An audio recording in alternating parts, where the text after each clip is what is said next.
So we've heard from the Prime Minister, well we haven't, but other places have, and he's mentioned that it's likely that repatriation flights out of India will resume on the 15th of May, not before then, but what do you make of that? It seems as though that won't be extended despite the huge number of cases that continue to emerge out of India.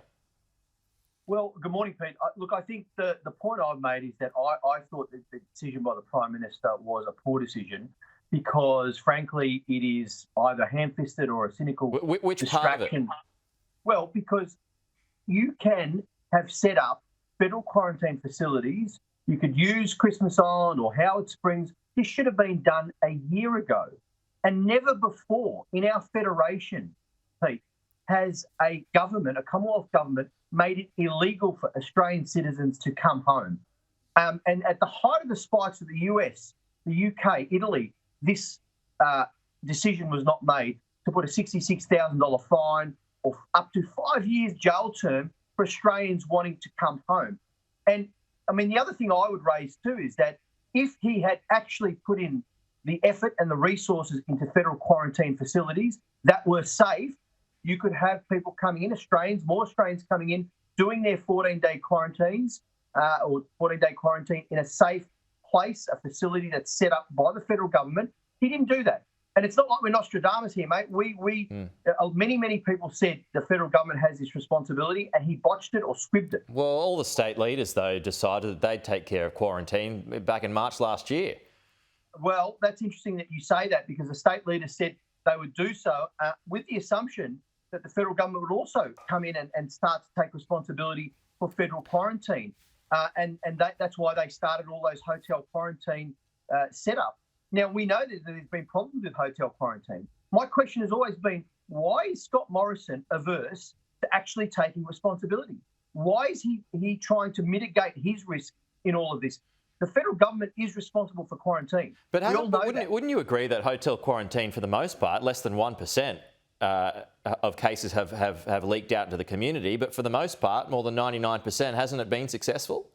And they've done, for the most part, a very, very good job, the states and territories, absolutely. But we're also talking about numbers and logistics here. I don't understand why Scott Morrison didn't call out the ADF to support this effort. And in fact, I remember last year, I think it might have been a senior ADF leader said we could get this up and running in a couple of weeks.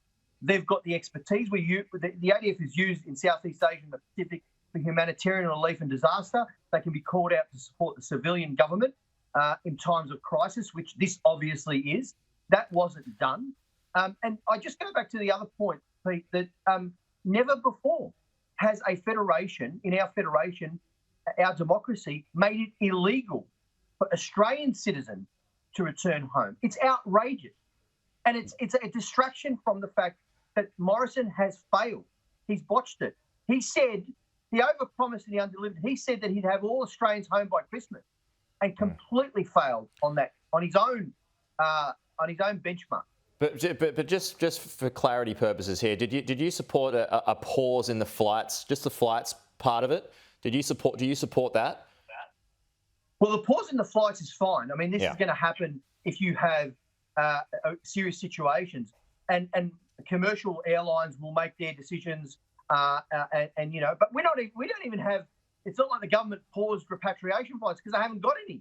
Like, there's where not many. are those? That was another issue. Why aren't we repatriating our people, our Australian citizens, like the US, the UK, and many other countries have done? We didn't even do that. I mean, there has been a complete pushing away of responsibility by the Morrison government. Give all the risk to the states and territories. You said that they've done a fairly good job. Good on them. But when is he going to step up? When is he going to be the Prime Minister of Australia and stop playing political games? And then he has this really clever thing where he says, oh, well, there should be no politics in a pandemic. He's been playing politics from the very beginning. And that's the disappointment I have, because this is about the national interest and the precedent that is set with respect to laws against Australian citizens. Okay. Peter Khalil, I've got to wrap, but good to chat. We'll talk to you again soon.